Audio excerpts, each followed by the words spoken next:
Hello everyone. तो आज से हम थर्मोडायनेमिक्स स्टार्ट करने वाले हैं। तो हमारे पास थर्मोडायनेमिक्स है क्या? ये एक ऐसी ब्रांच है फिज़िक्स की जिसमें हम रिलेशनशिप फाइंड करते हैं हीट का with different forms of energy. अब ये डिफरेंट फॉर्म्स ऑफ एनर्जी क्या है? जैसे मैकेनिकल एनर्जी हो सकती है, केमिकल एनर्जी हो सकती है, इंटरनल एनर्जी हो सकती है। तो ये ऐसे तो एनर्जीज बहुत सारी हैं, ठीक है। तो हम थर्मोडायनेमिक में बेसिकली करेंगे क्या?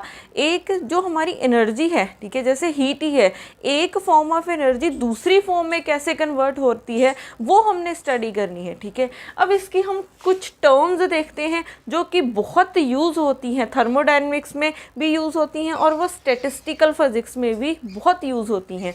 तो अब यहाँ पे फर्स्ट है हमारे पास सिस्टम क्या होता है। फर्स्ट है सिस्टम, ठीक है। अब हमारे पास सिस्टम क्या होता है? यूनिवर्स का वो पार्ट जो अंडर कंसीडरेशन है, ठीक है, ठीक है। तो सिस्टम हमारे पास क्या है? वो पार्ट जिसको हम देख रहे हैं, ठीक है, जिसको हम देख रहे हैं। जैसे मैं मान लूँ कि ये इस मार्कर को मैं देख रही हूँ, इस मार्कर को स्टडी करना चाहती हूँ, तो जो यूनिवर्स का इतना सा पार्ट, ठीक है, इतने सा पार्ट हमारा क्या हो जाएगा? सिस्टम। और जो बाकी बच जाएगा वो क्या हो जाएगा? हमारा सराउंडिंग, ठीक है। तो इन दो टर्म्स को याद रखना कि सिस्टम और सराउंडिंग क्या होते हैं, ठीक है। वो पार्ट जो अंडर कंसीडरेशन है, ठीक है, जिस पे हम स्टडी कर रहे हैं, वो हमारे पास क्या हो जाएगा? सिस्टम। जो सिस्टम के अलावा बाकी यूनिवर्स का पार्ट बच जाएगा वो क्या हो जाएगा? हमारा सराउंडिंग, ठीक है। अब हमारे पास थर्ड आती है टर्म इक्विलिब्रियम। थर्ड आती है इक्विलिब्रियम। अब ये इक्विलिब्रियम हमारे पास क्या होती है? वैसे आप इनकी थोड़ी थोड़ी सी डेफिनेशंस लिख सकते हो। Part of universe, a part of universe which is under consideration, ठीक है। rest of the part, rest of part of universe, ठीक है, एक्सक्लूडिंग सिस्टम, वो क्या हो जाएगा? हमारा सराउंडिंग हो जाएगा। उसके बाद हमारे पास इक्विलिब्रियम क्या होता है? वो स्टेट, ठीक है, वो टाइम, या फिर आप वो स्टेट बोल सकते हो जब हमारे पास सिस्टम की प्रॉपर्टीज टाइम के साथ चेंज नहीं कर रही हैं, ठीक है। वो state, the state eight which the properties of system do not change with time, do not change with time। तो आपने ये याद रखना है, वो स्टेट को, वो टाइम को, हम टाइम तो नहीं बोल सकते, वो स्टेट को हम क्या बोलेंगे?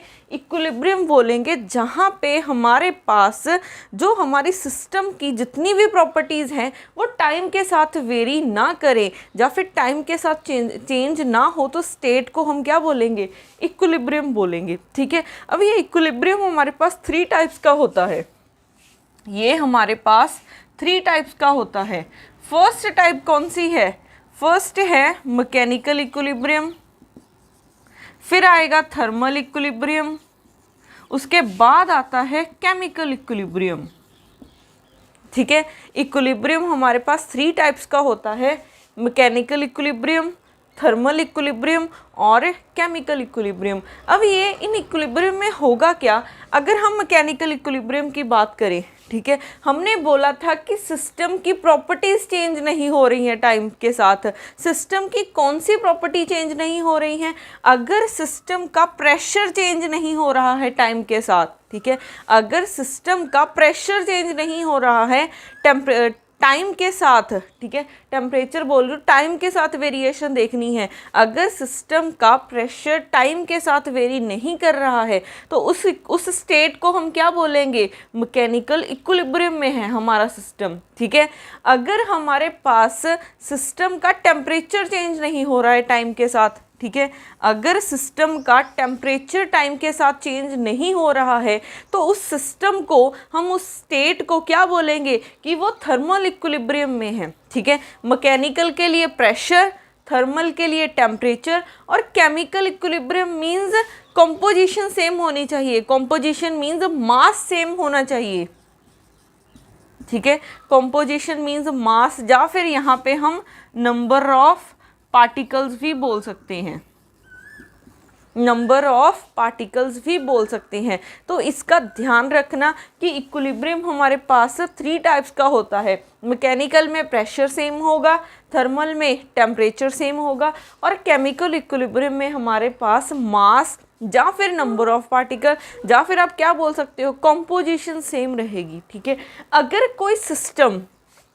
कोई सिस्टम हमारा इन तीनों इक्विलिब्रियम में है, ठीक है, हमारा सिस्टम वो स्टेट में है जब उसका प्रेशर भी टाइम के साथ वेरी नहीं कर रहा, टेम्परेचर भी नहीं कर रहा, और कॉम्पोजिशन भी नहीं कर रही है। ठीक है, तो वहाँ पे उस स्टेट को हम क्या बोलेंगे, उस सिस्टम को हम बोलेंगे कि वो थर्मल इक्विलिब्रियम में है। थर्मल बोल रहे, थर्मोडायनेमिक इक्विलिब्रियम में है। ठीक है, अगर कोई सिस्टम का प्रेशर भी टाइम के साथ चेंज नहीं कर रहा, टेम्परेचर भी चेंज नहीं कर रहा, और नंबर ऑफ पार्टिकल भी चेंज नहीं कर रहे, तो ऐसे सिस्टम को हम क्या बोलेंगे कि वो हमारे पास थर्मोडायनामिक इक्विलिब्रियम में है। ठीक है, थर्मोडायनामिक इक्विलिब्रियम में है। तो इसका ध्यान रखना कि ये तीनों इक्विलिब्रियम होने चाहिए, तब आप बोलोगे कि सिस्टम क्या है, थर्मोडायनामिक इक्विलिब्रियम में है। अब उसके बाद हमारे पास आता है, एक होती है माइक्रोस्कोपिक प्रॉपर्टीज और एक होती है मैक्रोस्कोपिक प्रॉपर्टीज। उसके बाद है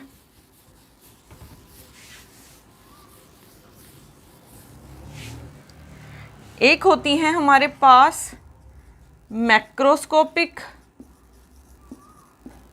प्रॉपर्टीज, एक होती है हमारे पास माइक्रोस्कोपिक प्रॉपर्टीज।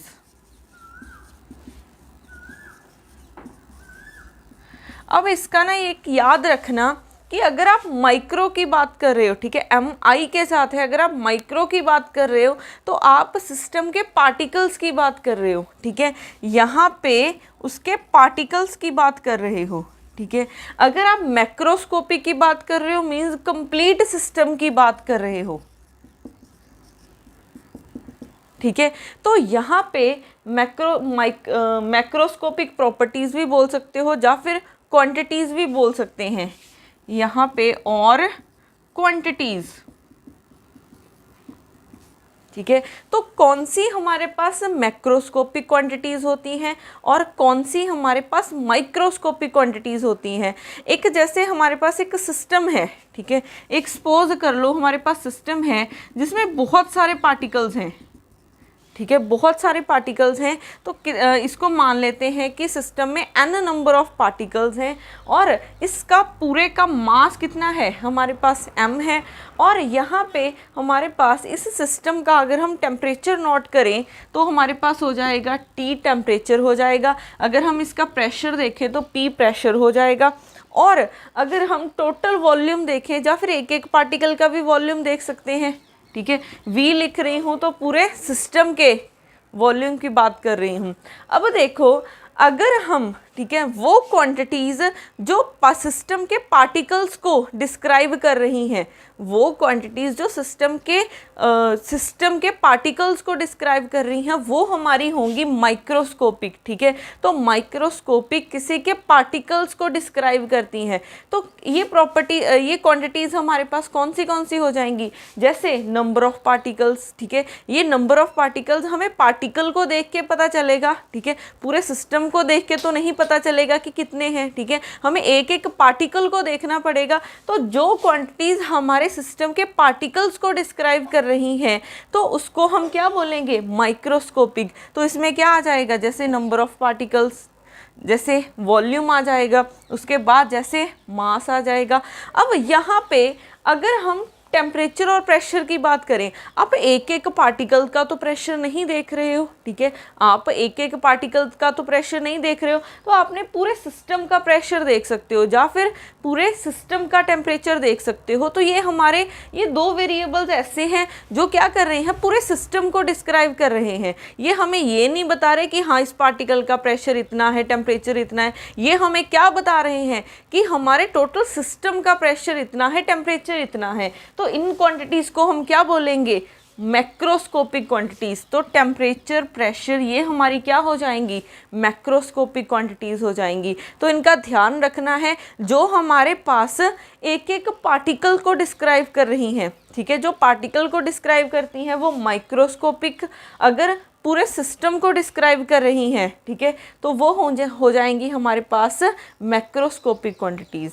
अब उसके बाद हमारे पास आगे आता है इंटेंसिव और एक्सटेंसिव वेरिएबल्स।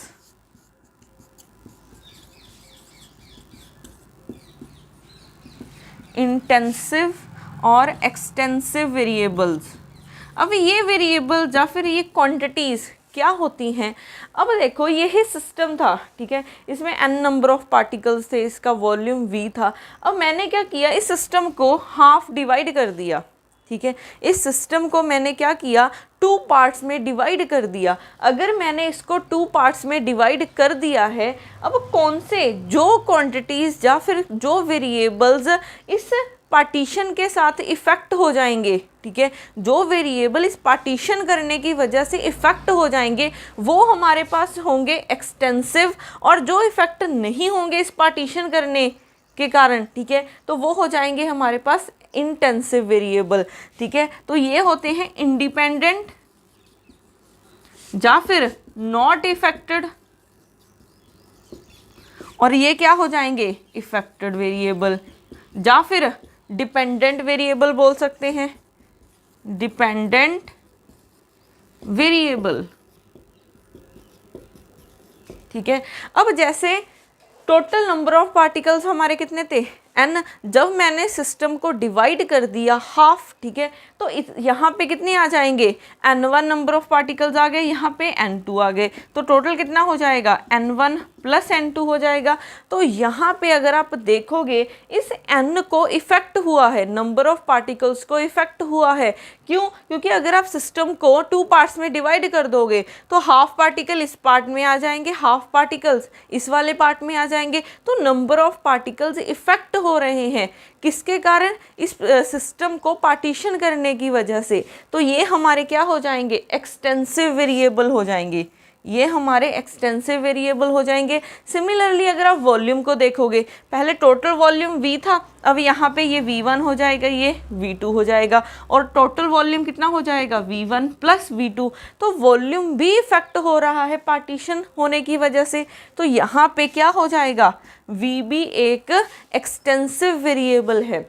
उसके बाद हमारे पास अगर आप टेम्परेचर और प्रेशर की बात करोगे, ठीक है, टेम्परेचर तो हमने पूरे सिस्टम का देखा था, अगर आप चाहे कंप्लीट का देखो चाहे इतने इतने पार्ट का देखो तो टेम्परेचर तो चेंज नहीं होगा, या फिर प्रेशर को तो कोई चेंज नहीं आना चाहिए, प्रेशर में तो कोई इफेक्ट नहीं आना चाहिए। तो हमारे पास टेम्परेचर और प्रेशर ऐसे वेरिएबल हैं, क्योंकि हमने इसको एक एक पार्टिकल का तो चेक नहीं किया था, ये हमने पूरे सिस्टम का चेक किया था। अगर चाहे आप हाफ करके देख लो चाहे कंप्लीट का देख लो, तो वो टेम्परेचर और प्रेशर हमारा सेम रहेगा। तो हमारे पास टेम्परेचर और प्रेशर क्या हैं, इंटेंसिव वेरिएबल्स है। तो ध्यान रखना कि हमारे पास अगर मैं सिस्टम में कुछ भी चेंज कर रही हूँ, इसको डिवाइड कर रही हूँ, इसका वॉल्यूम और बढ़ा रही हूँ, नंबर ऑफ पार्टिकल्स और बढ़ा रही हूँ, तो अगर तो सिस्टम के जो क्वांटिटीज़ हमारे पास चेंज हो रही हैं या फिर इफ़ेक्ट हो रही हैं उस चेंज करने की वजह से, उस पार्टीशन करने की वजह से, तो वो हो जाएंगी एक्सटेंसिव, और जो डिफेक्ट नहीं हो रही हैं, इंडिपेंडेंट है, वो हो जाएंगी हमारे पास इंटेंसिव वेरिएबल, ठीक है। अब उसके बाद हमारे पास आता है हीट कैपेसिटी।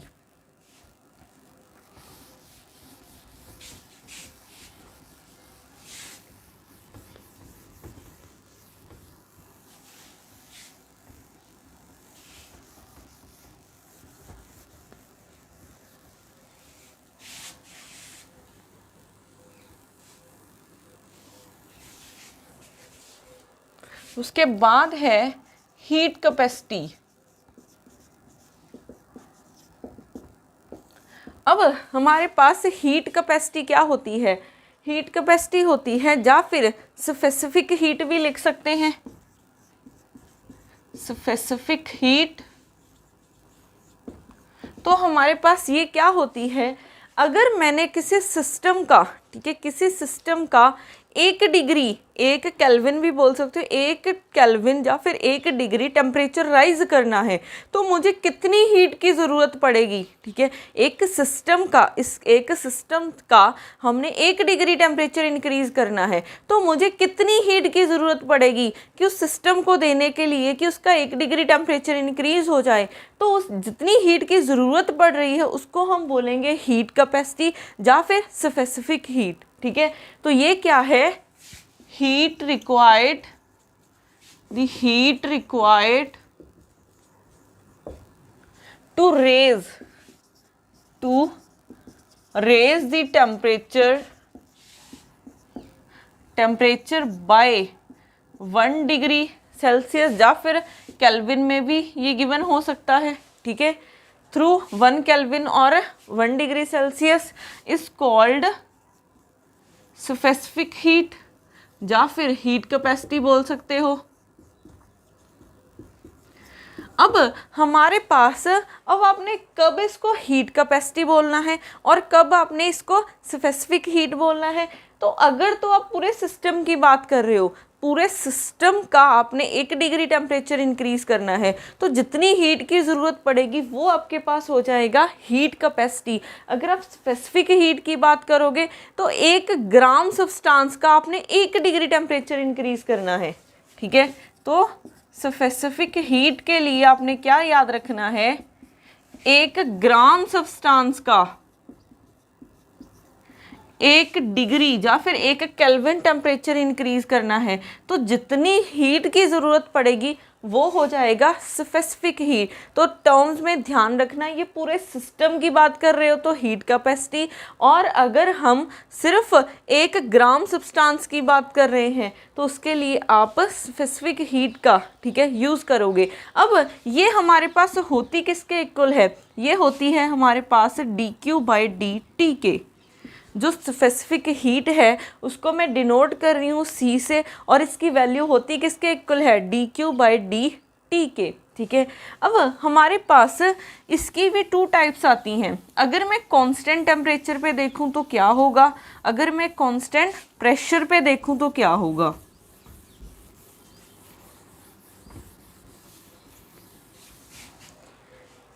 यहाँ पे देखो, अगर हम कांस्टेंट प्रेशर, कांस्टेंट वॉल्यूम पे देखें या फिर कांस्टेंट प्रेशर पे देखें तो क्या होगा। अगर हम कांस्टेंट वॉल्यूम पे देख रहे हैं तो ये क्या हो जाएगा? dQ/dt एट कांस्टेंट वॉल्यूम हो जाएगा। अगर हम कांस्टेंट प्रेशर पे देख रहे हैं तो क्या हो जाएगा? dQ/dt एट कांस्टेंट वॉल्यूम पे हो जाएगा। ठीक है, तो ये टर्म्स आपने याद रखनी है। ये जो इसका एक्सप्रेशन है, ठीक है, स्पेसिफिक हीट का, ये हमारे पास पूरी थर्मोडायनेमिक्स में या फिर स्टैटिस्टिकल फिजिक्स में बहुत यूज़ होता है, तो ये आपके लर्न होना चाहिए। अब उसके बाद हमारे पास आता है वर्क डन। क्या होता है वर्क डन? क्या होता है? आपने पढ़ा हुआ है कि अगर आप +1 +2 में पढ़ा होता है कि वर्क डन किसके इक्वल होता है? Change in work done, force into displacement. अब थोड़ी सी हमने क्या किया? थोड़ी सी फोर्स लगाई। ठीक है, हमने थोड़ी सी फोर्स लगाई, अगर डिस्प्लेसमेंट हो रही है तो हम बोलते हैं कि कुछ वर्क डन हो रहा है। ठीक है, तो वर्क डन की डेफिनेशन, एक्सप्रेशन क्या होता है? Force into displacement. अब हमारे पास एक प्रेशर और फोर्स का रिलेशन होता है। अगर आपको याद हो कि प्रेशर किसके इक्वल होता है? Force per unit area. ठीक है, force per unit area, force unit area में कितनी लग रही है उसको हम बोलते हैं प्रेशर। तो यहाँ से फोर्स की वैल्यू निकाल लो, फोर्स हो जाएगा प्रेशर इनटू एरिया। ठीक है, फोर्स किसके इक्वल हो जाएगा? Pressure into area. तो ये वाली वैल्यू यहाँ पे पुट कर दो, dW is equal to pressure into area into dx। ठीक है, अब यहाँ पे देखो area into d x, area into length, हमारे पास क्या हो जाएगा, वॉल्यूम। अगर ये स्मॉल डिस्प्लेसमेंट है तो यहाँ पे स्मॉल वॉल्यूम आएगा, तो मैं इसको लिख सकती हूँ डी, पी तो है ही, इसको क्या लिखेंगे, डी वी। हमारे पास वी क्या है, वॉल्यूम है। अगर यहाँ पे स्मॉल डिस्प्लेसमेंट है तो यहाँ पे स्मॉल वॉल्यूम होगा। अब तक हम ये वाला फॉर्मूला यूज़ कर रहे थे वर्क डन का, फोर्स इनटू डिस्प्लेसमेंट, बट अब हम स्टैटिस्टिकल फिजिक्स या फिर थर्मोडायनेमिक्स में कौन सा फॉर्मूला यूज़ करेंगे, ये वाला, डी डब्ल्यू is equal to p into d v. ठीक है, तो वर्क डन किसके इक्वल हो जाएगा, P इंटू डी वी के। ये बहुत इंपॉर्टेंट फॉर्मूला है। अब यहाँ पे हम कुछ टर्म्स करते हैं, जैसे हमारे पास एक होती है एक्सपेंशन, एक होती है कंप्रेशन। ठीक है, एक होती है हमारे पास एक्सपेंशन, एक होती है कंप्रेशन।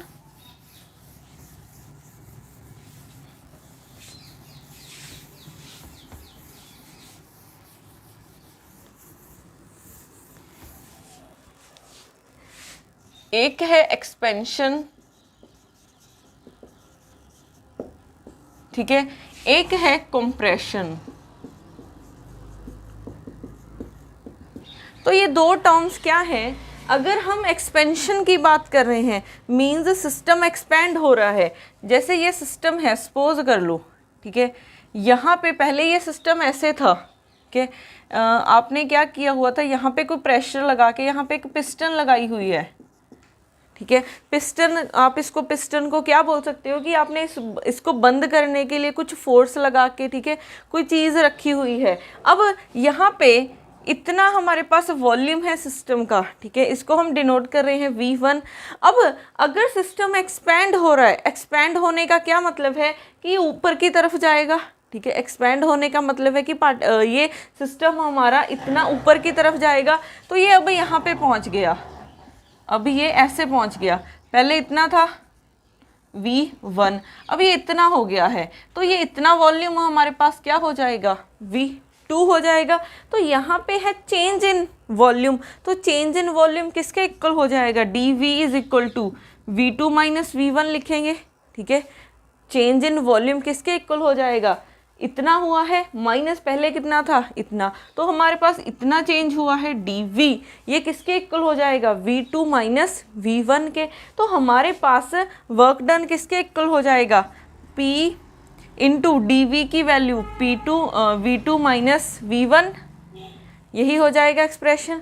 अब यहाँ पे देखो, ये जो एक्सप्रेशन आया है ये पॉजिटिव आया है कि नेगेटिव आया है। अब यहाँ पे V2 ज़्यादा है, ठीक है, V2 हमारे पास ज़्यादा है एज़ कम्पेयर टू V1, तो ये वाली जो क्वांटिटी है ये ओवरऑल क्या रहेगी, पॉजिटिव रहेगी, और प्रेशर तो ऑलवेज पॉजिटिव ही होता है। तो हमारे पास ये ओवरऑल क्वांटिटी क्या रह रही है, पॉजिटिव।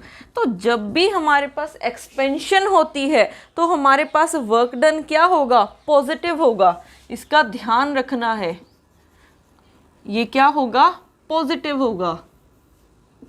अगर हमारे पास एक्सपेंशन हो रही है सिस्टम की तो ये क्या होगा, वर्क डन पॉजिटिव होगा। आप इसको एक और लैंग्वेज में भी बोल सकते हो, अगर सिस्टम एक्सपैंड हुआ है, ठीक है, अगर सिस्टम एक्सपैंड हुआ है, ये पार्टिकल्स अपने आप एक्सपैंड हो रहे हैं ना, पार्टिकल्स को खुद वर्क करना पड़ रहा है, कोई और तो नहीं वर्क कर रहा है सिस्टम को एक्सपैंड करने के लिए, तो यहाँ पे सिस्टम के पार्टिकल्स को काम करना पड़ेगा। तो यहाँ पे जो वर्क डन होगा वो बाय द सिस्टम होगा, बाय द सिस्टम होगा। अगर किसी सिस्टम ने एक्सपैंड होना है तो उसके पार्टिकल्स को ही, ठीक है, वर्क करना पड़ेगा। तो हमारे पास यहाँ पे एक्सपेंशन को हम क्या बोल सकते हैं कि जो वर्क डन हो रहा है वो बाय द सिस्टम हो रहा है। तो जब भी बाय द सिस्टम होगा तो वर्क डन क्या होगा, पॉजिटिव रहेगा। अगर हम कंप्रेशन की बात करें, कंप्रेशन में हमारे पास क्या होगा, सपोज कर लो ये सिस्टम ऐसे था, ठीक है, इसका वॉल्यूम था V1, यहाँ पे एक पिस्टन लगी हुई थी, ठीक है। अब मैंने क्या किया, कंप्रेस करना है। कंप्रेस करने के लिए क्या करूँगी, मैं ये पिस्टन को, इसके ढक्कन को बोल सकते हैं, इसको क्या करूँगी, थोड़ा सा फोर्स लगाना स्टार्ट करूँगी, इसको नीचे की तरफ दबाना स्टार्ट करूँगी। तो अगर मैंने इस पर फोर्स लगाई नीचे की तरफ तो ये कुछ ऐसे बन गया, पहले ये इतना था, ठीक है, V1 अब ये इतना पहुंच गया है, ठीक है, अब ये क्या हो गया है V2। तो हमारे पास चेंज कितना हुआ है, चेंज हुआ है इतना, तो dV किसके इक्वल हो जाएगा, ये हो जाएगा हमारे पास V2 माइनस V1 के, ठीक है। ये चेंज हम कैसे निकालते हैं, final volume minus initial volume, तो V2 फाइनल है, इनिशियल कितना था V1। अब देखो यहाँ पे हमारे पास इन दोनों वॉल्यूम से कौन सी ज़्यादा वॉल्यूम है, V2 ज़्यादा है या फिर V1 ज़्यादा है। तो इन दोनों में से अगर आप देखोगे V1 पहले इतनी थी, V1 हमारी इतनी थी, V2 क्या हो गई है, इतना वॉल्यूम है, तो हमारे पास यहाँ पे V1 ज़्यादा है V2 से, V1 is greater than V2, तो यहाँ पे एक नेगेटिव साइन आएगा, ठीक है। तो मैं इसको ऐसे लिख सकती हूँ। तो यहाँ पे हमारे पास वॉल्यूम में एक नेगेटिव साइन आ रहा है, तो हमारे पास वर्क डन किसके इक्वल हो जाएगा, प्रेशर इनटू dV होता है, तो वैल्यू पुट कर दो, माइनस आ जाएगा इनटू V1 माइनस V2, तो हमारा वर्क डन इसके इक्वल आ जाएगा। ये जो आ रहा है ये क्या है, नेगेटिव आ रहा है, ठीक है, ये हमारे पास क्या आ रहा है, नेगेटिव। तो जब भी एक्सपेंशन होती है तो वर्क डन पॉजिटिव रहेगा, और जब भी कंप्रेशन होती है तो हमारे पास वर्क डन क्या रहेगा, नेगेटिव रहेगा। अब अगर हम यहाँ पे बोल रहे थे कि अगर एक्सपेंड करना है तो पार्टिकल्स को काम करना पड़ेगा, means work done by the system हो रहा है, तो अगर कंप्रेशन करनी है तो हमको फोर्स लगानी पड़ेगी ना कंप्रेस करने के लिए। तो यहाँ पे जो वर्क डन हो रहा है वो ऑन द सिस्टम हो रहा है, ठीक है, work done on the system हो रहा है, ऑन दी सिस्टम होता है, ठीक है। तो इसका ध्यान रखना, जब भी इसके रिलेटेड न्यूमेरिकल्स आते हैं तो वहाँ पे अगर तो आपने आपको बोला है कि बाय द सिस्टम है तो पॉजिटिव लोगे, अगर ऑन द सिस्टम है तो वर्क डन आपने नेगेटिव लेना है, ठीक है। तो इन क्वांटिटीज़ का ध्यान रखना। अब उसके बाद आता है हमारे पास साइक्लिक प्रोसेस, उसके बाद आता है साइक्लिक प्रोसेस। अब साइक्लिक प्रोसेस कौन से होते हैं, वो प्रोसेस, ठीक है, जिसमें सिस्टम, जैसे आप बोल सकते हो वो प्रोसेस जिसमें सिस्टम अपनी ओरिजिनल पोजीशन पे वापस आ जाए, उसको हम क्या बोलेंगे, साइक्लिक प्रोसेस। जैसे ये सिस्टम यहाँ से स्टार्ट हुआ ए पॉइंट से, ठीक है, वो पहले बी पॉइंट तक गया। एक सिस्टम ए पॉइंट से स्टार्ट हुआ, वो कहाँ तक गया, बी पॉइंट तक गया, फिर क्या किया, बी पॉइंट से वापस क्या आ गया, ए की तरफ आ गया। तो जहाँ से वो स्टार्ट हुआ था अपनी वही पोजीशन पे वापस आ गया, तो वैसे प्रोसेस को हम क्या बोलेंगे, साइक्लिक प्रोसेस बोलेंगे, ठीक है। जब हमारा सिस्टम अपनी ओरिजिनल पोजीशन से वापस आ जाए, ठीक है, ओरिजिनल पोजीशन पे वापस आ जाए, तो ऐसे प्रोसेस को हम बोलेंगे साइक्लिक प्रोसेस। अब एक साइक्लिक प्रोसेस में याद रखना, अगर हमने वर्क डन निकालना है, ठीक है, अगर हमने वर्क डन निकालना है साइक्लिक प्रोसेस के लिए, तो अगर तो वर्क डन क्लॉकवाइज है, ठीक है, अगर वर्क डन आप क्लॉकवाइज कर्व के लिए फाइंड कर रहे हो, क्योंकि साइक्लिक प्रोसेस है तो एक क्लोज कर्व ही होगी। अगर क्लोज कर्व हमारे पास क्लॉकवाइज है, ठीक है, work done by clockwise close curve, clockwise closed curve, तो ये पॉजिटिव रहेगा। अगर हमारे पास ये एंटी क्लॉकवाइज ट्रेवल की है आपने, work done by anti clockwise closed curve, ये क्या होगा, नेगेटिव। आप इसको ऐसा समझ सकते हो कि अगर इसको देखो, ये क्या है, क्लॉकवाइज चल रही है, जो आपने ये ट्रेस किया है पाथ, ठीक है, आपने जो ये पाथ ट्रेस किया, अगर तो आपने क्लॉकवाइज किया है तो वर्क डन क्या रहेगा, पॉजिटिव रहेगा। अगर ये कुछ ऐसा होता, पहले आप ऐसे है, 2 पॉइंट्स हैं, पहले आप इस पाथ से जाते, ठीक है, फिर आप ऐसे आते, तो ये क्या है, पाथ एंटी क्लॉकवाइज है, तो ये किसके इक्वल हो जाएगा, हमारे पास नेगेटिव वर्क डन के इक्वल होगा, ठीक है, इसका ध्यान रखना। अब इसमें ही हमारे पास कुछ टर्म्स हैं कि अगर आपने कहीं पे भी एरिया वर्क डन निकालना है, तो अगर आपको प्रेशर भी नहीं गिवन, चेंज इन वॉल्यूम भी नहीं गिवन, बट आपने कर्व से निकालना हो वर्क डन, तो हमारे पास वर्क डन किसके इक्वल होता है? Area under the curve. ठीक है, वर्क डन की एक और डेफिनेशन होती है,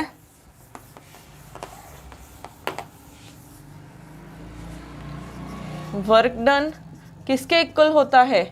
area under the curve, area under the curve.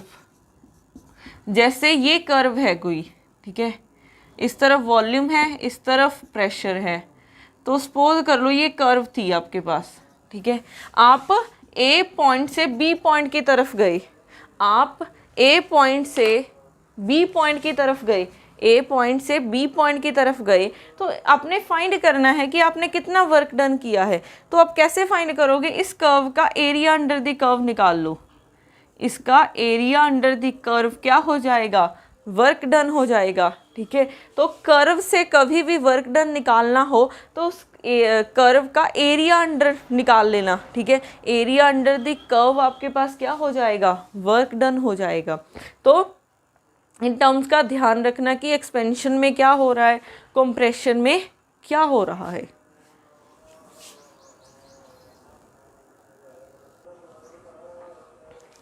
अब हमारे पास नेक्स्ट आते हैं ओपन सिस्टम क्या होते हैं, क्लोज सिस्टम क्या होते हैं, मीन सिस्टम की ही टाइप्स हैं।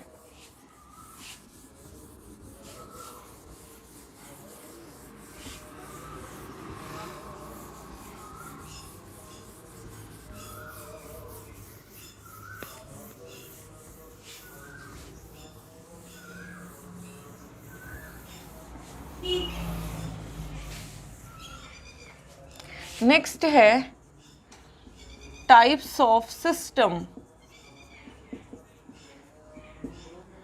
अब हमारे पास सिस्टम 3 टाइप्स का होता है। फर्स्ट है ओपन सिस्टम, सेकंड है क्लोज्ड सिस्टम। ठीक है, फर्स्ट है ओपन सिस्टम, फिर है क्लोज्ड सिस्टम, उसके बाद थर्ड आता है इंसुलेटिंग सिस्टम, इंसुलेटिंग सिस्टम। अब देखो हमारे पास ओपन सिस्टम क्या होता है। ओपन सिस्टम मीन्स ऐसा सिस्टम जो हमारे पास सराउंडिंग में नंबर ऑफ पार्टिकल भी चेंज कर रहा है और एनर्जी भी चेंज कर रहा है, या फिर हम बोल सकते हैं it changes matter and energy. ठीक है, matter and energy with the surrounding, with the surrounding। तो ऐसा सिस्टम, ठीक है, जो कि मैटर भी एक्सचेंज कर रहा है और एनर्जी भी एक्सचेंज कर रहा है सराउंडिंग के साथ, उसको आप बोलोगे ओपन सिस्टम। फॉर एग्जांपल जैसे आप चाय बना रहे हो, ठीक है, चाय बनाते समय अगर आप जो कंटेनर में बना रहे हो उस पर आपने ढक्कन नहीं दिया है, तो आपके पास क्या होगा, जो जब वो वाटर बॉयल हो जाएगा तो जो हमारे पास वेपर्स हैं वो क्या हैं, अगर आपने ढक्कन नहीं दिया तो वो सराउंडिंग में चले जाएंगे ना, तो एनर्जी भी एक्सचेंज हो रही है क्योंकि वो वेपर्स क्या हैं, पार्टिकल्स ही हैं। तो हमारे पास पार्टिकल्स, मैटर भी सराउंडिंग के साथ एक्सचेंज हो रहा है, तो ऐसे सिस्टम को आप बोलोगे ओपन सिस्टम। अब हमारे पास क्लोज सिस्टम क्या होगा, ये सिर्फ एनर्जी एक्सचेंज करेगा, मैटर एक्सचेंज नहीं करेगा। कैसे? अगर आप उस कंटेनर के ऊपर ढक्कन दे दोगे, ठीक है, तो हमारे पास कोई भी वेपर बाहर नहीं जाएगा, बट कुछ एनर्जी एक्सचेंज होती रहेगी, कुछ एनर्जी सराउंडिंग के साथ एक्सचेंज होती रहेगी, बट आपके पास जो मैटर है अंदर वाला, कंटेनर के इनसाइड जो मैटर है वो सराउंडिंग के साथ एक्सचेंज नहीं होगा। अगर आप कुछ टाइम बाद देखोगे, ठीक है, वो ढक्कन के ऊपर हमारे पास वेपर्स लगे रहते हैं। वो वेपर्स क्या करते हैं, जो हमारे पास नीचे से आए थे, अगर तो ढक्कन नहीं है तो वो सराउंडिंग में चले जाएंगे, तो वो ओपन बन जाएगा। अगर ढक्कन है तो वो मैटर अंदर ही रह जाएगा, तो वो क्या बन जाएगा, क्लोज। तो इट एक्सचेंज ओनली एनर्जी, ठीक है, नॉट चेंजिंग, नॉट एक्सचेंजिंग बोल सकते हो matter, not exchanging matter with surrounding,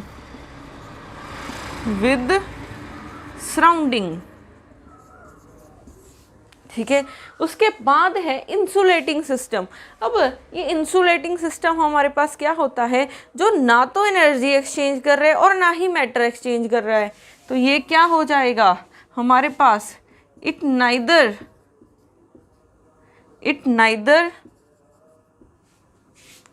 exchange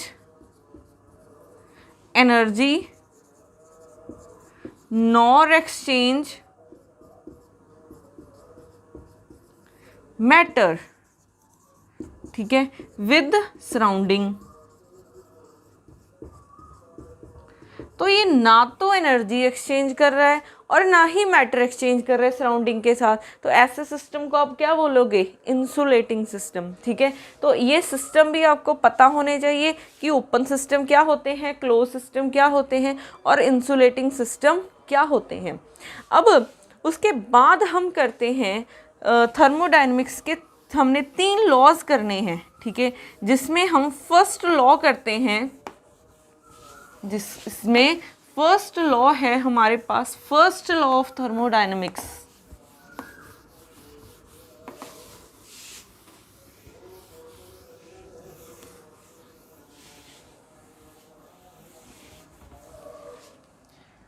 first law of thermodynamics ये क्या बोलता है, ये बोलता है कि जो एनर्जी है वो कंजर्व रहती है, एनर्जी कभी भी लॉस नहीं होती है, ठीक है। ये लॉ हमें क्या बताता है, conservation of energy, conservation of energy बताता है हमें, कभी भी एनर्जी लॉस नहीं होती है, वो जस्ट क्या हो सकती है, एक फॉर्म से दूसरी फॉर्म में कन्वर्ट हो सकती है, ठीक है।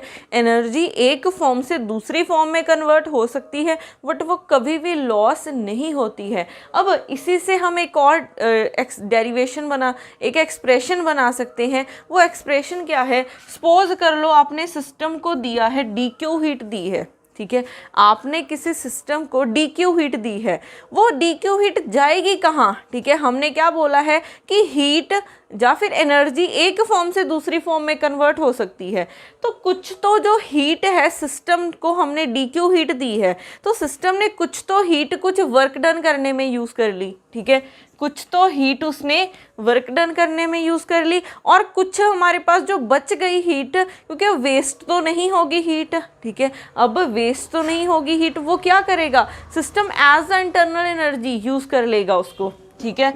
तो बाकी एनर्जी हमारी as a internal energy store हो जाएगी सिस्टम में।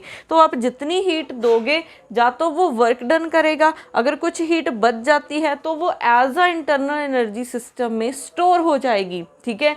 तो ये टर्म्स देख लो, Q means heat, W means work done है और U मीन्स इंटरनल एनर्जी, और ये जो टर्म्स हैं ये स्टैंडर्ड टर्म्स है। अब आप कोई भी एक्सप्रेशन देखोगे थर्मोडायनेमिक्स का या फिर स्टैटिस्टिकल फिजिक्स का, ये आपको सेम एक्सप्रेशन बनेगी, ठीक है। Q means heat, U means internal energy, उसके बाद W मीन्स वर्क डन। अब यहाँ पे देखो हमने वर्क डन कर चुके हैं कि क्या होता है, DQ is equal to PdV plus DU, ठीक है, ये होता है हमारे पास। अब हम एक स्पेसिफिक हीट भी कर चुके हैं, उसका एक्सप्रेशन क्या था, स्पेसिफिक हीट इक्वल थी, अगर हम कांस्टेंट वॉल्यूम पे देखें तो dQ/dt एट कांस्टेंट वॉल्यूम, और अगर प्रेशर का देखें तो dQ/dt एट कांस्टेंट प्रेशर। अब यहाँ पे DQ की वैल्यू पुट करो, ठीक है, ये वाली, तो ये एक्सप्रेशन क्या बन जाएगा, PdV प्लस DU/dt, ठीक है। अब इस टर्म में देखो हमने बोला है कि ये स्पेसिफिक हीट है एट कांस्टेंट वॉल्यूम, तो यहाँ पे अगर वॉल्यूम कांस्टेंट है तो DV क्या हो जाएगा, 0 एट कांस्टेंट वॉल्यूम पे, ठीक है, एट कांस्टेंट वॉल्यूम पे हमारे पास dV क्या हो जाएगा 0, तो ये वाला एक्सप्रेशन क्या बन गया 0, तो CV की वैल्यू क्या हो जाएगी du/dt एट कांस्टेंट वॉल्यूम पे, ठीक है।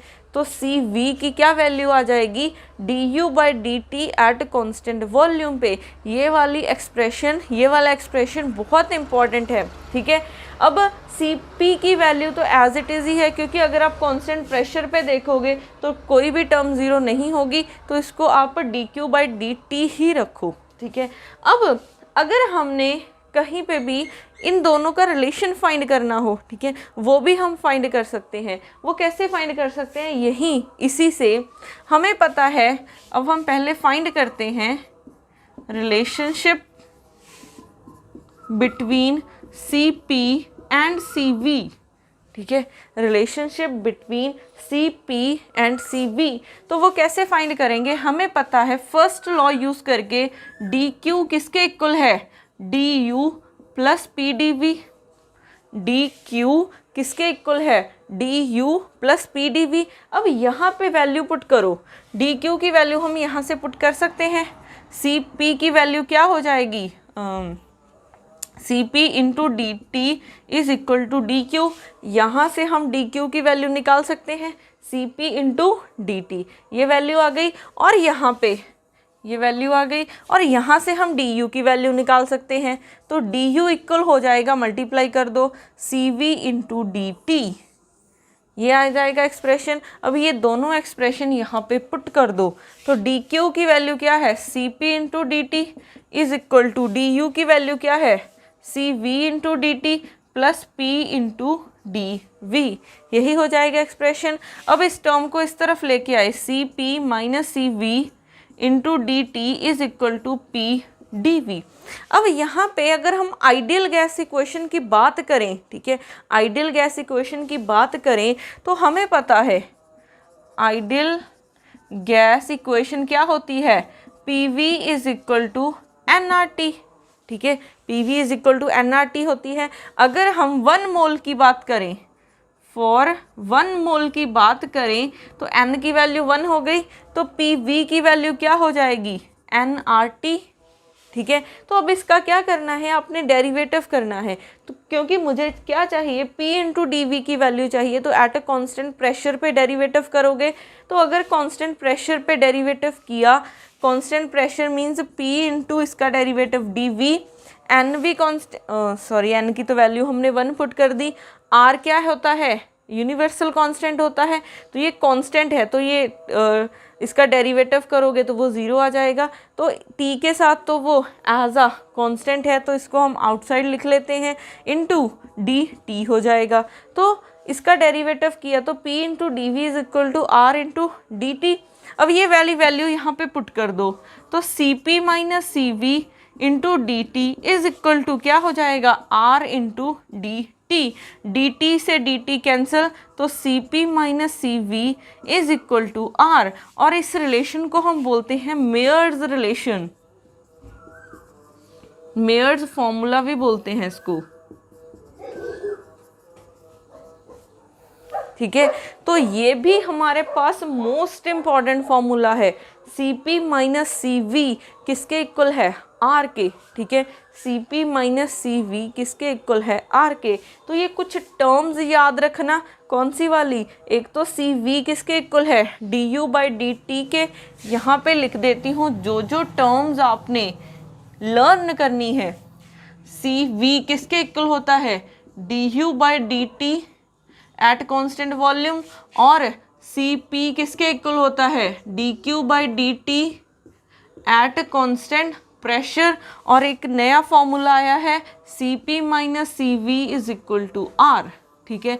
तो ये अब तक हमने 3 फॉर्मूले किए हैं, और ये आपको फॉर्मूले लर्न होने चाहिए। ये पूरी स्टैटिस्टिकल मैकेनिक्स में अगर आप देखोगे यही फॉर्मूले घूमते हैं, ठीक है। अब उसके बाद हमारे पास आती है इंट्रोपी क्या होती है, ठीक है। उसके बाद हम देखते हैं कि इंट्रोपी क्या होगी।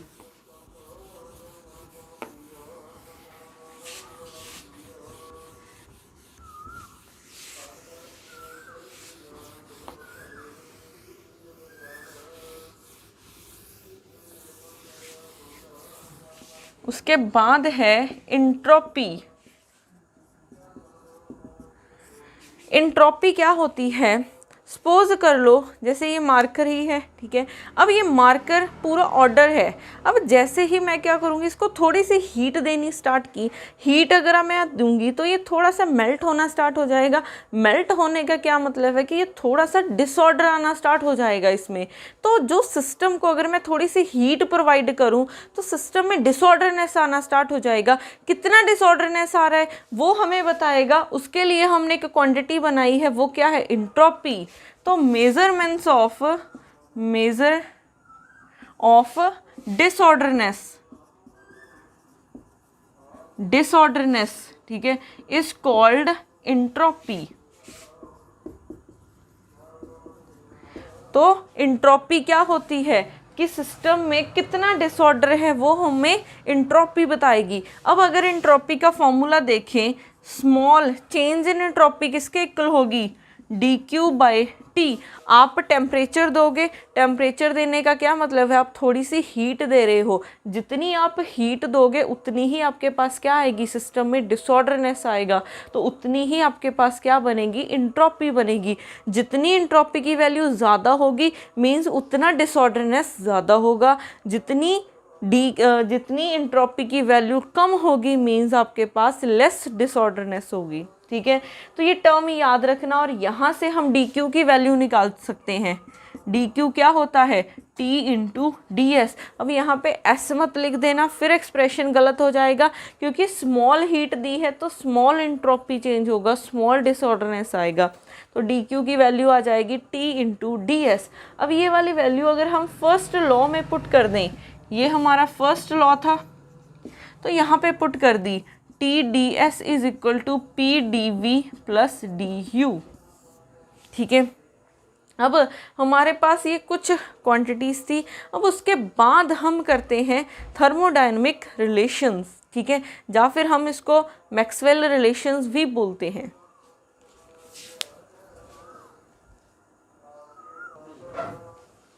उसके बाद हमारे पास हैं मैक्सवेल रिलेशंस, या फिर हम क्या बोल सकते हैं इनको, थर्मोडायनेमिक पोटेंशियल्स भी बोल सकते हैं।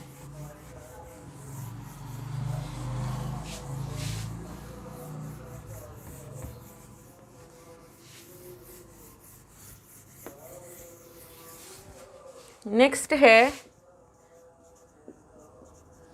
मैक्सवेल रिलेशंस, या फिर इनको थर्मोडायनेमिक पोटेंशियल्स भी बोलते हैं।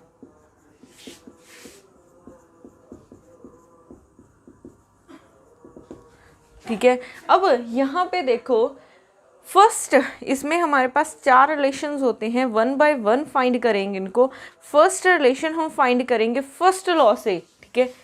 First Maxwell relation, first Maxwell relation, तो वो हम फाइंड करेंगे फर्स्ट लॉ से। फर्स्ट लॉ जो हमने अभी लिखा था, TdS is equal to DU plus PdV। dW की वैल्यू PdV और dQ की वैल्यू TdS पुट की थी। अब देखो, अब आपने मेथड सेम रखना है। अगर आपको एक फाइंड करना आ गया, बाकी भी आप इजीली फाइंड कर सकते हो। तो फर्स्ट हम क्या करते हैं, जो एक टर्म पड़ी है, क्योंकि यहाँ पे भी 2 टर्म्स हैं, यहाँ पे भी 2 टर्म्स हैं, 2 वेरिएबल्स हैं, तो यहाँ पे सिर्फ एक वेरिएबल है। तो आपने क्या करना है, जो भी एक टर्म बच जाते उसको लेफ्ट साइड पे लेके आओ।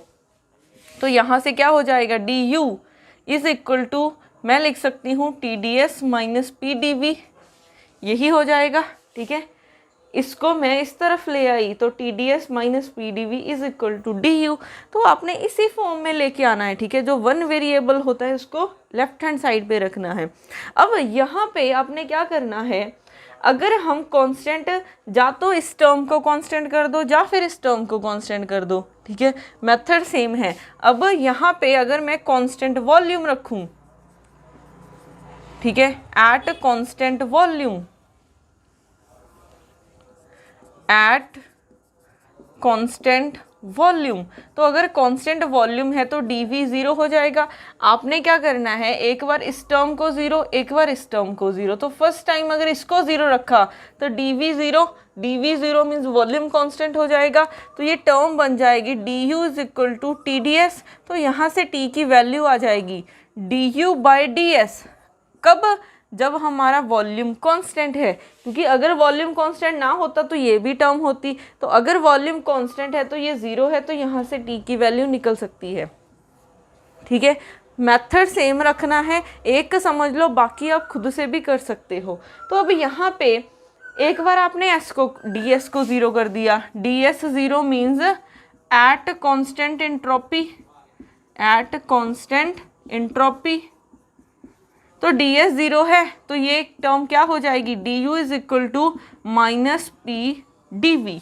ठीक है, du is equal to -p dv ये हो जाएगा। तो यहाँ से p की वैल्यू आ जाएगी -du/dv एट कांस्टेंट क्या है, एंट्रोपी। ठीक है, यही एक्सप्रेशन है। अब इन दोनों जो हमारे पास दो रिलेशन आ गए हैं, अब आपने क्या करना है, इसका इन दोनों को इंटरचेंज करके डेरिवेटिव करना है। कैसे? अब यहाँ पे वॉल्यूम कांस्टेंट है तो इसका डेरिवेटिव करो, वॉल्यूम को वेरिएबल रख के और एंट्रोपी को कांस्टेंट करके। ठीक है, पहले क्या था, एंट्रोपी के साथ डेरिवेटिव कर रहे थे और वॉल्यूम कांस्टेंट था। अब दोनों को इंटरचेंज कर दो, वॉल्यूम के साथ डेरिवेटिव करो और एंट्रोपी को कांस्टेंट रखो। Differentiate with respect to v at constant s। ठीक है, तो इसका डेरिवेटिव किया, करली t/v एट कांस्टेंट एंट्रोपी। अब इसका भी करना है तो करली u/s। ठीक है, यहाँ पे क्या है, कांस्टेंट वॉल्यूम है और यहाँ पे क्या करना है, कांस्टेंट s करना है। ठीक है, तो दोनों को इंटरचेंज करना है, सिर्फ इतना काम किया। सिमिलरली यहाँ पे किसके साथ डिफरेंशिएट करोगे, आप यहाँ पे s के साथ डिफरेंशिएट करोगे और वॉल्यूम को कांस्टेंट रखोगे। Differentiate with respect to s at constant volume. ठीक है, तो ये क्या बन जाएगा expression, curly p/s at constant volume is equal to minus करली/s ये वाली टर्म, करली u/करली v। यहाँ पे चाहे d लिख लो चाहे करली लिख लो, वैसे यहाँ पे भी करली आएगा। ठीक है, यहाँ पे सब जगह क्या आना है, करली आना है। करली क्यों आना है, क्योंकि u जो फंक्शन है वो s का भी फंक्शन है, v का भी फंक्शन है। ठीक है, वो s के साथ भी वेरी कर रहे हैं और v के साथ भी वेरी कर रहे हैं। अगर वो एक वेरिएबल का फंक्शन होता तो हम कंप्लीट डेरिवेटिव लिखते, अगर वो पार्शियल डेरिवेटिव हम कब लिखते हैं, अगर एक से ज़्यादा वेरिएबल का फंक्शन है। ठीक है, तो सब जगह क्या आएगा, पार्शियल डेरिवेटिव आएगा। यहाँ पे s है और जब s के साथ कर रहे हैं तो वॉल्यूम कांस्टेंट है। ठीक है, अब इसके बाद हमारे पास कुछ टर्म्स होती हैं। ठीक है, पहले हम वो देखते हैं। एक हमारे पास होते हैं परफेक्ट डिफरेंशियल, या फिर हम इसको एग्जैक्ट डिफरेंशियल, या फिर इसको क्या बोल सकते हैं, स्टेट वेरिएबल भी बोलते हैं, स्टेट वेरिएबल्स। ठीक है, इसके इतने नेम्स हो सकते हैं, perfect differential, exact differential, exact. ठीक है, या फिर स्टेट वेरिएबल्स। अब ये होते क्या हैं, वो वेरिएबल्स जो सिर्फ पाथ पे, जो सिर्फ इनिशियल एंड फाइनल पोजीशन पे डिपेंड कर रहे हैं, पाथ पे डिपेंड नहीं कर रहे हैं। ठीक है, ये वाले variable depends only on initial and final position, not on path। तो हमारे पास ऐसे वेरिएबल्स जो सिर्फ इनिशियल एंड फाइनल पोजीशन पे डिपेंड कर रहे हो। जैसे मैं बोलूँ कि मेरा सिस्टम ये है, ये इनिशियल पोजीशन ए है और फाइनल पोजीशन बी है, तो मैं ऐसे भी जा सकती हूँ, ऐसे भी जा सकती हूँ, ऐसे भी जा सकती हूँ, ठीक है। तो जो तो वेरिएबल, जो क्वांटिटीज़ हैं जो सिर्फ डिपेंड कर रही हैं ए और बी की पोजीशन पे, ठीक है, तो वो स्टेट वेरिएबल्स हैं। जो डिपेंड कर रही हैं पाथ पे, ठीक है, जो हमारे पास पाथ पे डिपेंड करती हैं वो क्या हो जाएंगी, नॉन परफेक्ट, नॉन एग्जैक्ट, या फिर पाथ डिपेंडेंट वेरिएबल बोल सकते हो, या फिर नॉन स्टेट वेरिएबल हो जाएगा। तो ये it depends upon path also. ये फाइनल एंड इनिशियल पोजीशन पे तो डिपेंड करेंगी ही करेंगी, बट ये पाथ पे भी डिपेंड करेंगी। अब आपको कैसे पता चलेगा कि कौन सा वेरिएबल स्टेट है और कौन सा नॉन स्टेट है? तो आपने सिर्फ नॉन स्टेट वेरिएबल को याद रखना है। हमारे पास पूरी थर्मोडायनेमिक्स या फिर पूरी स्टैटिस्टिकल फिजिक्स में सिर्फ दो क्वांटिटीज़ होती हैं। एक होता है हमारे पास हीट और एक वर्क डन। हीट और वर्क डन दो ऐसी क्वांटिटीज़ हैं जो हमारे पास सिर्फ पाथ पे डिपेंड करती हैं, जो पाथ डिपेंडेंट होती हैं। जो बाकी हैं जैसे इंटरनल एनर्जी है, प्रेशर है, टेम्परेचर है हमारे पास, ठीक है, बाकी जितनी भी क्वांटिटीज़ हैं वो स्टेट वेरिएबल्स हैं। तो इतनी क्वांटिटीज़ को याद मत रखो, सिर्फ ये याद रखो कि नॉन स्टेट कौन सी है। नॉन स्टेट सिर्फ दो हैं हमारे पास, हीट और वर्क डन, ठीक है, तो ये याद रखना। अब हमारे पास स्टेट वेरिएबल या फिर परफेक्ट डिफरेंशियल की कुछ प्रॉपर्टीज़ होती हैं, ठीक है। अब इनकी प्रॉपर्टीज़ क्या होती हैं? फर्स्ट प्रॉपर्टी इसकी ये होती है कि जैसे ये फंक्शन एफ है, ठीक है, कोई फंक्शन एफ है हमारा, जो क्या है, एक स्टेट वेरिएबल है, एक परफेक्ट डिफरेंशियल है, मींस ये इनिशियल और फाइनल पोजीशन पे डिपेंड कर रहा है, ये हमारे पास पाथ पे डिपेंड नहीं कर रहा है। तो अगर आप पहले उसका डेरिवेटिव कर रहे हो x के साथ, फिर बाद में कर रहे हो y के साथ, ठीक है, या फिर पहले आप y के साथ कर रहे हो फिर x के साथ कर रहे हो, उसमें कोई चेंज नहीं आएगा, ठीक है। अगर कोई f हमारा स्टेट वेरिएबल है, चाहे आप पहले डेरिवेटिव x के साथ कर लो फिर बाद में y के साथ करो, या फिर पहले y के साथ कर लो फिर x के साथ करना, तो जो आंसर आएगा उसमें कोई चेंज नहीं आएगा, ये दोनों इक्वल हैं। तो ये हमारी फर्स्ट प्रॉपर्टी है स्टेट वेरिएबल की, ठीक है। अब इसकी सेकेंड प्रॉपर्टी क्या है? इसकी सेकेंड प्रॉपर्टी है हमारे पास, सपोज कर लो ये हमारे पास फंक्शन है f, कोई स्टेट वेरिएबल फंक्शन है, वो इस फॉर्म में पड़ा है a dx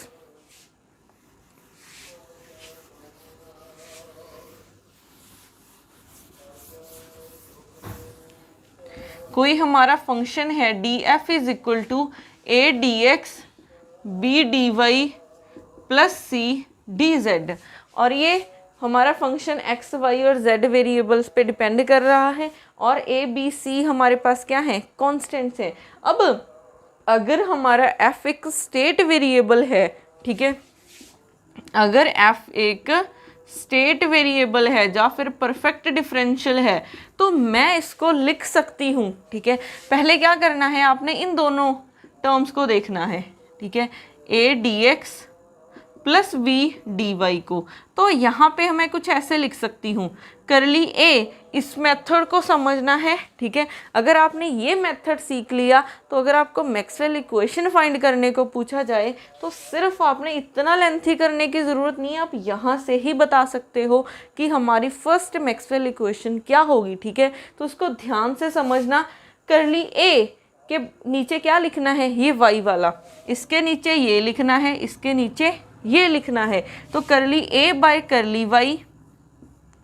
अब इस पे आपने क्या लगाना है, x को कांस्टेंट करना है, ठीक है, जो a के साथ पड़ा है उसको कांस्टेंट कर दो, और यहाँ पे करली b बाय करली x, और इसके साथ कौन है, y, तो इसको कांस्टेंट कर दो, ठीक है। तो ऐसे लिखते हैं टर्म्स को। तो हमारा अगर हमारा कोई f हमारा स्टेट वेरिएबल है तो मैं इसको ऐसे लिख सकती हूँ। सिमिलरली आप इन दोनों को पिक कर लो तो क्या हो जाएगा, b dy plus c dz। इन दोनों का कैसे करोगे, b के साथ z लिखा जाएगा, c के साथ dy, तो करली b बाय करली z, किसको कांस्टेंट करोगे, y को जो साथ पड़ा है, फिर c करली c बाय करली y लिखोगे, और z को कांस्टेंट कर दोगे, ठीक है। क्या कोई और हमारा बन सकता है? अगर हम a और इसको लिखें, ठीक है, पहले हमने ये लिखा फिर ये, इन दोनों का भी कॉम्बिनेशन हो सकता है, तो a dx plus c dz, ठीक है। अब ये खुद बना के देखना इसको, तो क्या करेंगे, करली a बाय ये लिख देंगे, करली z किसको कांस्टेंट करेंगे, x को, इज इक्वल टू फिर करली c बाय करली x किसको कांस्टेंट कर दोगे, z को, ठीक है। तो ये बहुत इम्पॉर्टेंट है। अगर कोई स्टेट वेरिएबल है f हमारा, तो इसको हम ऐसे लिख सकते हैं, इसकी इक्वेशंस ऐसे बन सकती हैं, ठीक है। अब इनको, इन दो प्रॉपर्टीज़ को ही हम यूज़ करेंगे मैक्सवेल इक्वेशंस में। अब यहाँ पे देखो, हमने यहाँ पे छोड़ा था डेरिवेटिव करने के बाद, अब यहाँ पे अगर देखो u है, यहाँ पे भी u है, ठीक है। अब u का पहले s के साथ डेरिवेटिव हुआ है, फिर v के साथ है, ठीक है। u का डेरिवेटिव पहले s के साथ हुआ है, फिर v के साथ। इस तरफ क्या है, पहले v के साथ हुआ है, फिर s के साथ हुआ है, सिर्फ इतना ही डिफरेंस है। जैसे ये है, पहले x के साथ कर दिया, फिर y के साथ, और यहाँ पे पहले y के साथ कर दिया, फिर x के साथ। तो u हमारा क्या है, एक स्टेट वेरिएबल है, क्योंकि मैंने क्या बोला था, सिर्फ नॉन स्टेट वेरिएबल की एग्जांपल को याद रखो, सिर्फ दो ही है नॉन स्टेट वेरिएबल, एक हीट और एक वर्क डन। तो u हमारा क्या है, एक स्टेट वेरिएबल है। अगर एक स्टेट वेरिएबल है तो वो इस कंडीशन को सेटिस्फाई करता है। तो मैं क्या कर सकती हूँ, ये वाले माइनस को इस तरफ लिख लो, तो मैं इन दोनों को इक्वल लिख सकती हूँ, क्योंकि u हमारा एक परफेक्ट डिफरेंशियल है। तो यहाँ से इन दोनों को इक्वेट करो, curly t by curly v, s constant है, minus curly p by curly s at constant volume, ठीक है। तो ये हमारा हो जाएगा फर्स्ट मैक्सवेल रिलेशन, ये हो जाएगा फर्स्ट मैक्सवेल रिलेशन, ठीक है। तो हम ऐसे फाइंड करते हैं मैक्सवेल रिलेशन। तो ये मेथड सबके लिए सेम है, ठीक है। जो भी हमारे पास 4 मैक्सवेल इक्वेशंस आएंगी, तो सब इक्वेशंस को सॉल्व करने का मेथड सेम रहेगा। अब इसकी ट्रिक क्या है, आपको हर बार इतना याद रखने की ज़रूरत नहीं है। अब ट्रिक ये है कि आपने सिर्फ इस इक्वेशन से फाइंड कर सकते हो। हमारे पास क्या है, du is equal to t d s minus p d v. अब देखो u हमारा एक स्टेट वेरिएबल है, u एक स्टेट वेरिएबल है, तो वो इसी फॉर्म में पड़ा है, ठीक है। a है, dx है, प्लस v है, dy है। तो अगर u एक स्टेट वेरिएबल है तो मैं इसकी ऐसे बना सकती हूँ, हमारे पास तो दो ही हैं, तो इनको यूज़ करो। कैसे किया था, t के साथ v को लिखा, इसके साथ इसको लिखा, तो करली t बाय करली v किसको कांस्टेंट कर दोगे, s को, इज इक्वल टू, अगर यहाँ पे प्लस है तो प्लस लिखना, अगर यहाँ पे माइनस है तो माइनस लिखना, इसका ध्यान रखना है। करली p बाय करली s हो जाएगा, और किसको कांस्टेंट कर दोगे, साथ वाले को, ठीक है। अगर यहाँ पे प्लस है तो प्लस लिखो, माइनस है तो माइनस लिखो। इन दोनों को देखो, सेम ही हमारे पास रिजल्ट आ गया है, ठीक है। तो सिर्फ इन दो प्रॉपर्टीज़ को यूज़ करके हमारे पास मैक्सवेल इक्वेशंस, ठीक है, फाइंड हो जाते हैं। ये मैक्सवेल इक्वेशन आप सिर्फ इस इक्वेशन से याद रखना कि फर्स्ट मैक्सवेल रिलेशन कहाँ से फाइंड किया है, फर्स्ट लॉ ऑफ थर्मोडायनेमिक्स से फाइंड किया है। इसको याद मत रखना, कंफ्यूज हो गए, ठीक है। अगर कंफ्यूज कुछ भी गलत हुआ, माइनस का भी अगर चेंज आता है तो नेगेटिव मार्किंग में, ठीक है, मार्क खा जाओगे। तो सिर्फ ये याद रखना कि फर्स्ट हमने निकाला है कहाँ पे, फर्स्ट लॉ से निकाला है, ठीक है। T d s is equal to d u plus p d v से। अब निकालते हैं second Maxwell relation. Second Maxwell relation,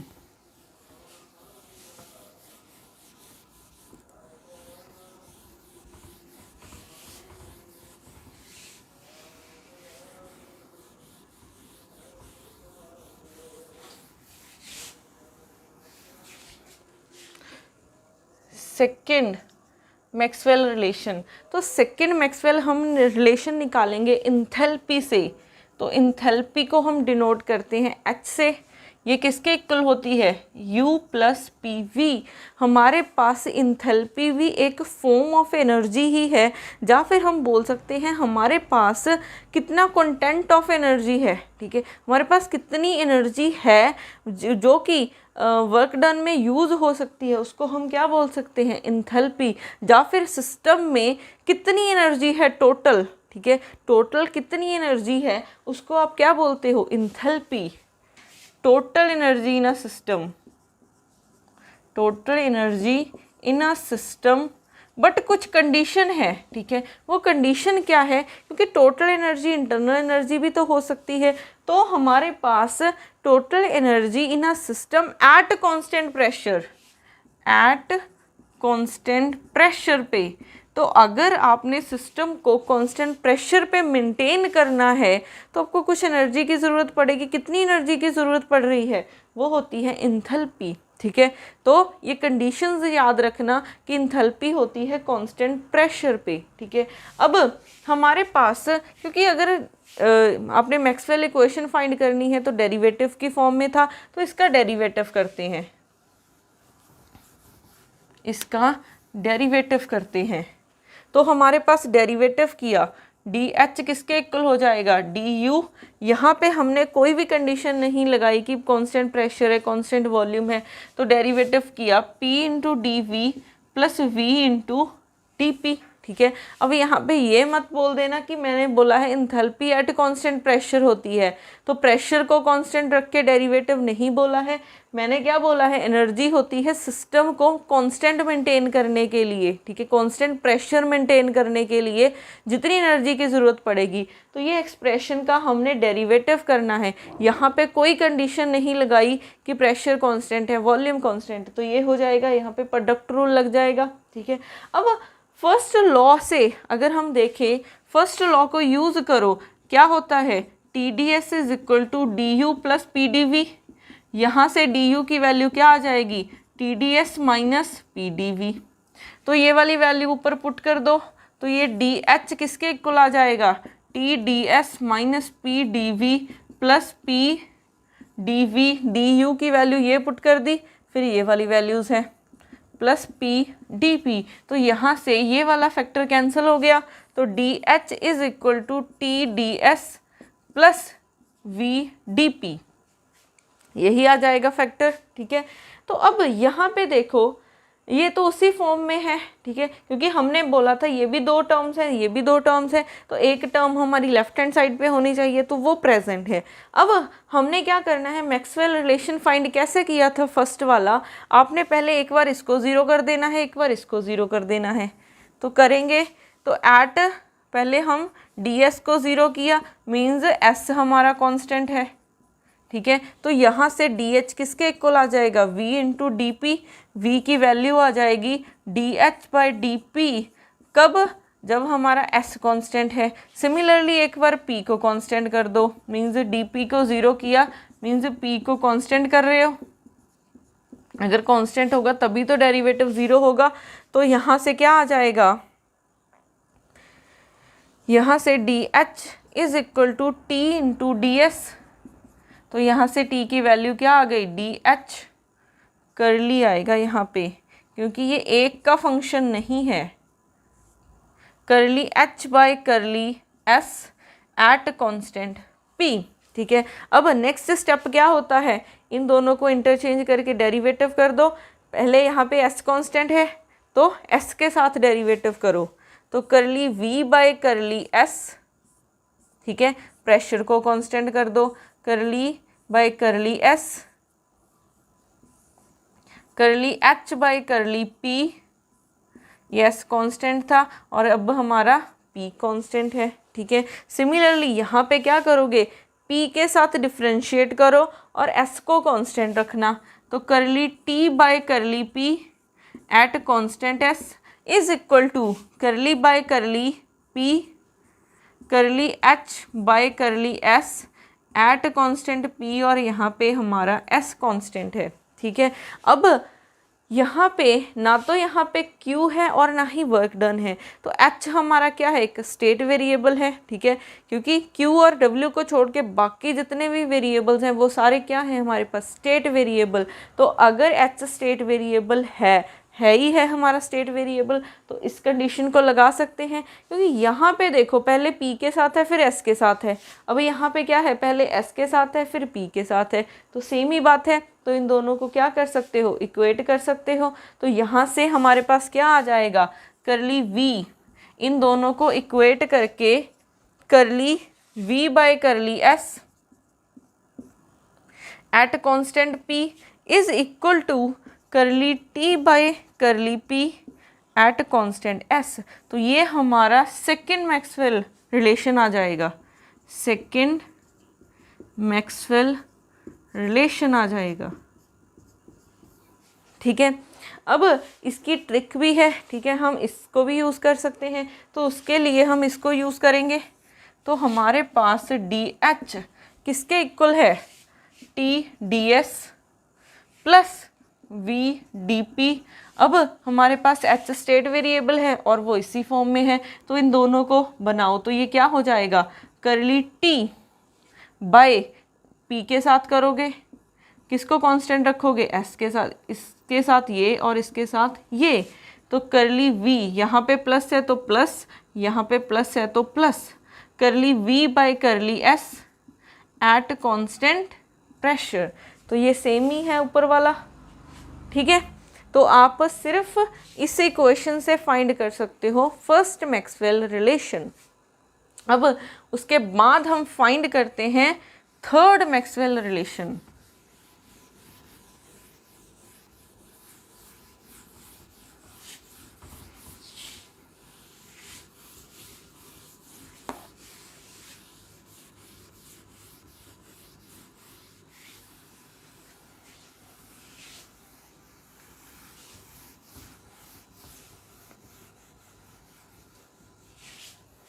उसके बाद है थर्ड मैक्सवेल रिलेशन, ठीक है। अब थर्ड मैक्सवेल रिलेशन हम निकालेंगे हेल्महोल्ट्ज़ फ्री एनर्जी से, हेल्महोल्ट्ज़ फ्री एनर्जी से। अब इसको हम डिनोट कर सकते हैं A, या फिर कभी कभी F भी लिखा होता है।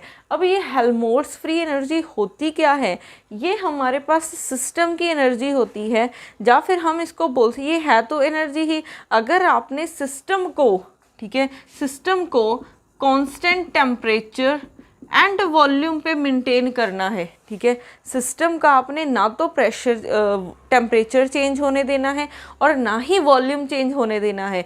तो सिस्टम को मेंटेन करने के लिए आपको कितनी एनर्जी की ज़रूरत पड़ रही है, वो हो जाएगी हमारे पास हेल्महोल्ट्ज़ फ्री एनर्जी। और इस एनर्जी को हम बोलते हैं कि सिस्टम में कितनी एनर्जी है कि वर्क डन करने के लिए, ठीक है, कितनी एनर्जी है कि वो वर्क डन के लिए यूज़ कर सकता है, ठीक है। तो ये ध्यान रखना, इंथैल्पी थी एट कांस्टेंट प्रेशर पे, हेल्महोल्ट्ज़ फ्री एनर्जी है एट कांस्टेंट टेम्परेचर और प्रेशर पे। ये सारी टर्म, ये है तो सारी एनर्जी ही, बट एक फॉर्म से दूसरी फॉर्म में कन्वर्ट होती रहती हैं। अब हमारे पास एक का फॉर्मूला क्या होता है, U माइनस TS, ठीक है।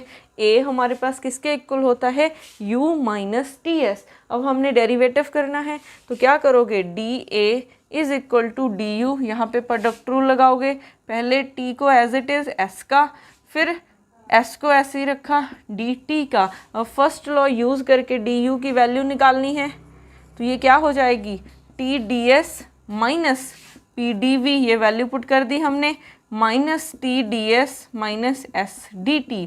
तो यहाँ से ये टर्म कैंसिल हो गई, तो DA is equal to minus PDV minus SDT, ये आ जाएगी हमारे पास टर्म, ठीक है। अब हम इसको, आपका होमवर्क ये है, तो ना ही मैं थर्ड में और ना ही मैं फोर्थ में वो लेंथी वाला प्रोसेस नहीं बता रही हूँ, हम इसकी शॉर्ट ट्रिक ही कर रहे हैं कि डायरेक्ट आप इसका मैक्सवेल रिलेशन फाइंड कर सकते हो, ठीक है। तो आप खुद से वो कर सकते हो। तो अब यहाँ पे क्या करोगे, इसके साथ ये लिख दोगे और इसके साथ ये लिखना है, तो माइनस है तो माइनस लिखो, प्लस है तो प्लस लिखो, तो minus curly P by curly T,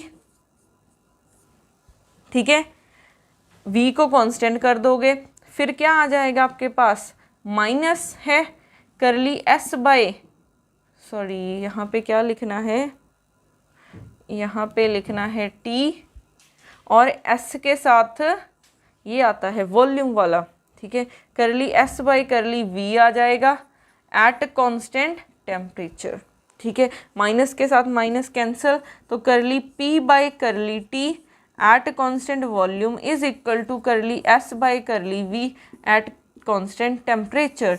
तो ये हमारा है थर्ड मैक्सवेल रिलेशन, ये हमारा थर्ड मैक्सवेल रिलेशन है, ठीक है। अब उसके बाद हम करते हैं लास्ट फोर्थ मैक्सवेल रिलेशन, क्या हो जाएगा,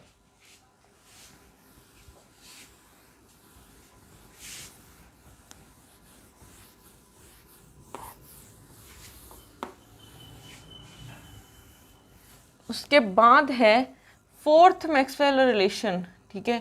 तो फोर्थ मैक्सवेल हम रिलेशन निकालेंगे गिव्स फ्री एनर्जी से, गिव्स फ्री एनर्जी। अब गिव्स फ्री एनर्जी हमारे पास ये होती तो एनर्जी ही है, बट कब होती है, किस कंडीशन पे होती है, ये कंडीशन पे होती है eight constant temperature and pressure, ठीक है। इंथैल्पी थी कांस्टेंट प्रेशर पे, हेल्महोल्ट्ज़ फ्री एनर्जी आती है तो टेम्परेचर और वॉल्यूम पे, और यहाँ पे गिव्स फ्री एनर्जी होती है एट कांस्टेंट टेम्परेचर और प्रेशर पे। तो इसका एक्सप्रेशन होता है, इसको हम डिनोट करते हैं G से, और ये एक्सप्रेशन होता है H माइनस TS, ठीक है।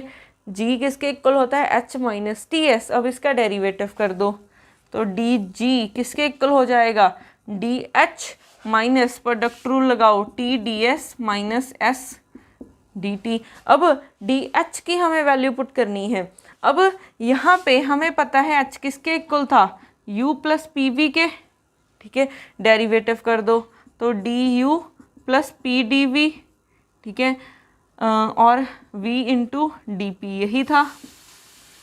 अब DU की वैल्यू पुट कर दो, DU की वैल्यू क्या थी, TDS minus PdV plus PdV plus PdP, तो ये कैंसिल हो गया फैक्टर, तो DH की क्या वैल्यू आ गई, TDS प्लस PdP, यही वैल्यू आ गई। अब ये वैल्यू यहाँ पे पुट कर दो, तो DG किसके इक्वल हो जाएगा, TDS minus sorry plus VdP minus TDS minus SDT, तो यहाँ से ये फैक्टर कैंसिल, तो DG हमारा आ गया VdP माइनस SDT, ठीक है।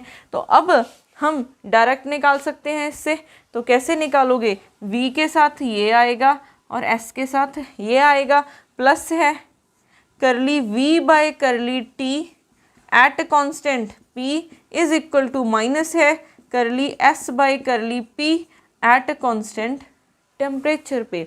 तो हमारा ये हो जाएगा fourth Maxwell relation, fourth Maxwell relation,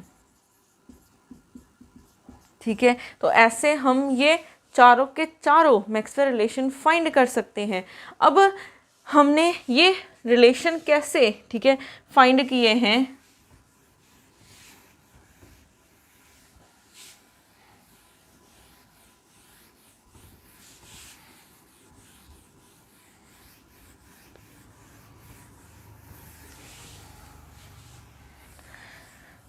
अब यहाँ पे हमारे पास क्या है, फर्स्ट मैक्सवेल रिलेशन हमने निकाला था DU, ठीक है, या फिर DU is equal to TDS minus PdV से, यहीं से निकाला था। Means first law of thermodynamics से हमने फर्स्ट मैक्सवेल रिलेशन निकाला था। सेकंड हमने निकाला है H is equal to U plus PV से, इसका डेरिवेटिव करके आ जाएगा U प्लस PV। थर्ड हमने निकाला है A से हेल्महोल्ट्ज़ फ्री एनर्जी, ये इसकी वैल्यू क्या थी, U माइनस TS। और फोर्थ हमने निकाला है G से, G किसके इक्वल है, H माइनस TS। तो आपने सिर्फ इन वैल्यूज़ को याद रखना है, ठीक है। अगर आपने 4 मैक्सवेल रिलेशन फाइंड करने हैं तो आपने इन 4 वैल्यूज़ को याद रखना है, और इनको हम थर्मोडायनामिक पोटेंशियल भी बोलते हैं, थर्मोडायनामिक पोटेंशियल्स भी बोलते हैं। ठीक है, तो सिर्फ इन वैल्यूज़ को याद रखना। एच हमारे पास क्या था, कांस्टेंट प्रेशर पे ए, ठीक है, एच एनर्जी होती है एट कांस्टेंट पी पे, प्रेशर पे, और ए हमारे पास क्या होता है eight constant temperature and volume, और जी कब होता है eight constant temperature and pressure.